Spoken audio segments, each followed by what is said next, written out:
Alrighty, for this video, we're going to go ahead and talk about how to graph a fraction on a number line.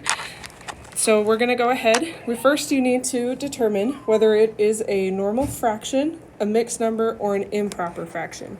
So remember that normal fractions will always fall in between 0 and 1 or 0 and -1. And mixed numbers and improper fractions will fall everywhere outside of that. So they will always be bigger than 1 or smaller than -1. So first, let's start with this first fraction. We got 1/4.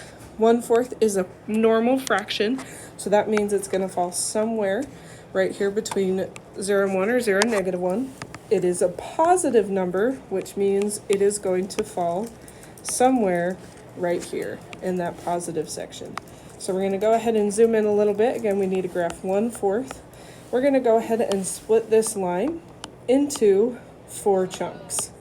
Okay, so if we go ahead and split this into 4 pieces, 4 equal pieces, we're counting the spaces, not the lines. Okay, so this is 4 equal pieces, 1, 2, 3, 4. Okay, and 1 out of 4 would mean we have 1 out of the 4 chunks. Okay, so 1/4 would be right there on that first one. Okay, now let's go ahead and graph the second one. Let's go ahead and do 2/5. Okay, 2/5 is also positive, so that means it's going to fall right here because it's a positive normal fraction. So let's go ahead and graph 2/5 now. 2/5. Okay, let's go ahead and do this in green. So that means we're going to split this line into 5 chunks, 5 equal chunks. Let's go ahead and get rid of all these blue ones. So 1, 2, 3, 4, 5. 5 equal chunks. Again, we're counting the spaces, not the lines. And then 2/5, that means we need 2 out of the 5 pieces. 1, 2, so that means your dot is right there.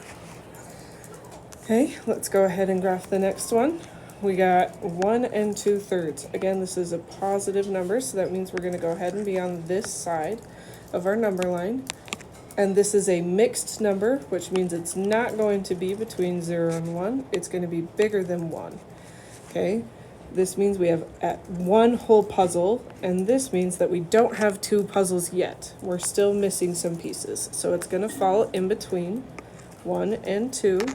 Okay, we're graphing 1 2/3. Our puzzle is broken up into 3 pieces, so we're going to split this up into 3 pieces, and then we have 2 out of the 3 pieces. So we have 1 whole and 2 extra pieces, so our dot is going to be right there. Now we can go ahead and graph this last one. We have -4 2/5. We're going to go ahead, it's going to be on this side, okay? And we can go ahead and we're going to go to -2 because we have -2 wholes. We don't quite have 3 yet. We're close, but not quite. And then we're going to go 1, 2, 3, 4. Whoa, that's not quite even.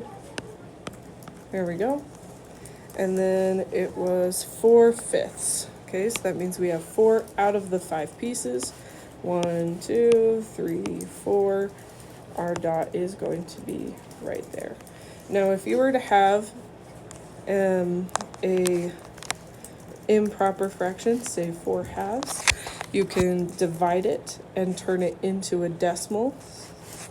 Okay, so if you were to go ahead and divide, say 5/2, this would give you 2.2 5/10. So you can graph this like how we graphed in the last unit. When we were graphing decimals, or you can turn the 5/10 into a fraction and 5/10, and then go ahead and just graph 2 5/10. It is your choice on what to graph as far as that goes. So 2 5/10 or 2 1/2 would be right here. This is where that one would fall. So we could go ahead and break that up into 5 out of 10 pieces. So it would be 1, 2, 3, 4, 5, 6, 7, 8, 9. And then 5 pieces would be 1, 2, 3, 4, 5. Right there. And to use that fraction, I just went ahead and changed it using the place value, 5/10. And there you go. That's how you graph fractions.